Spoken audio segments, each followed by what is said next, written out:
Selamat pagi Pak Gregorius dan teman-teman semua.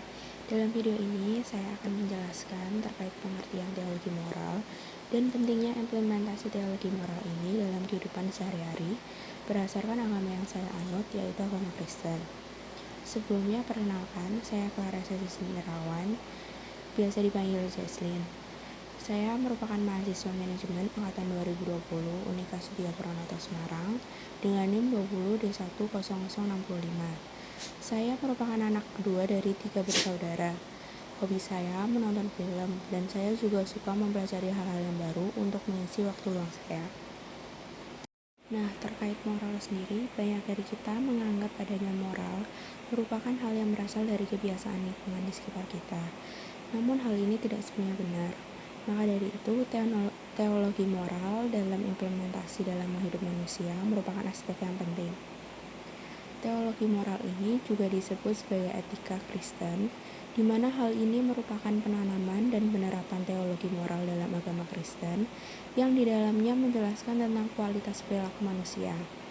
Teologi moral berkaitan dengan pertanyaan-pertanyaan umum di dalam kehidupan, dan berupaya untuk mendefinisikan apa arti dari hidup sebagai seorang Kristen. Teologi moral membahas berbagai metode yang berbeda-beda dalam kearifan moral, definisi mengenai benar dan salah, baik dan jahat, dosa dan kebajikan, dan lain sebagainya. Nah, teologi moral ini mengacu pada otoritas wahyu, khususnya seperti yang ditemukan dalam warta dan aktivitas Yesus Kristus. Adanya teologi moral terkadang terdapat pembatas untuk mempertimbangkan adanya pemikiran, pekerjaan, dan tindakan yang dinilai dapat menyinggung Tuhan dan secara rohani tidak baik. Hal ini disebut penghitungan dosa. Hal ini dipandang sebagai teori asketis dan mistik. Di masa sekarang, teologi moral ini memiliki permasalahan yang dihadapi. Contohnya seperti pengaruh berbagai kegiatan manusia, budaya, tradisi, tanggapan sosial, tanggung jawab individu, perkembangan pemikiran seperti iptek, dan lain sebagainya. Mengenai hubungan ajaran moral dengan wahyu ilahi terletak pada masalah penentuan hakikat kebaikan tertinggi tertentu yang menjadi ciri sistem etika. Tanpa penentuan sifat dari kebaikan ini, seseorang dapat dengan mudah mendapatkan kesan bahwa moralitas hanyalah ketaatan pada seperangkat aturan atau hukum yang ketaatannya telah diberi label lebih atau kurang, sewenang-wenang, atau baik. Dalam terang wahyu, dosa dipandang sebagai kemerosotan watak fundamental seseorang terhadap Tuhan, bukan sebagai pelanggaran atau hukum.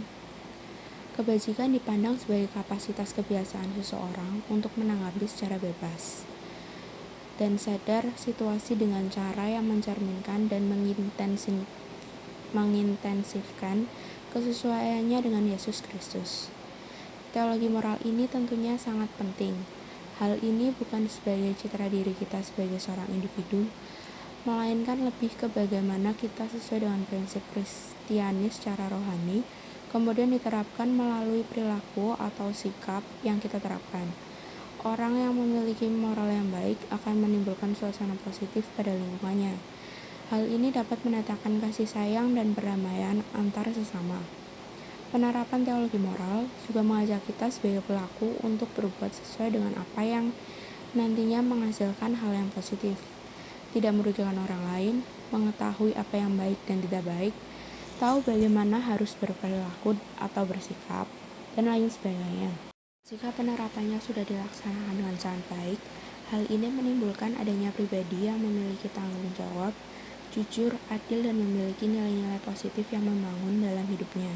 Kemudian segala perkembangan terkait pendidikan atau ilmu teknologi yang ada di masa depan diharapkan tidak menjadi penyebab menurunnya teologi ini. Kemudian teologi moral yang dimiliki orang tersebut nantinya akan membuat orang yang menerapkannya menjadi memiliki kesadaran diri akan berbagai sikap dan perilakunya guna menghindari diri dari perilaku yang negatif. Keselarasan hidup antar sesama juga akan semakin terjalin dengan baik. Perbuatan-perbuatan yang tidak sesuai seperti provokasi, kriminal, anti toleransi, egois, semena-mena dan lain-lain yang biasa muncul di masyarakat sering menimbulkan perselisihan juga akan berkurang, sehingga hidup berdampingan satu sama lain akan berjalan menuju perkembangan dalam perdamaian. Sekian video dari saya, terima kasih dan Tuhan memberkati.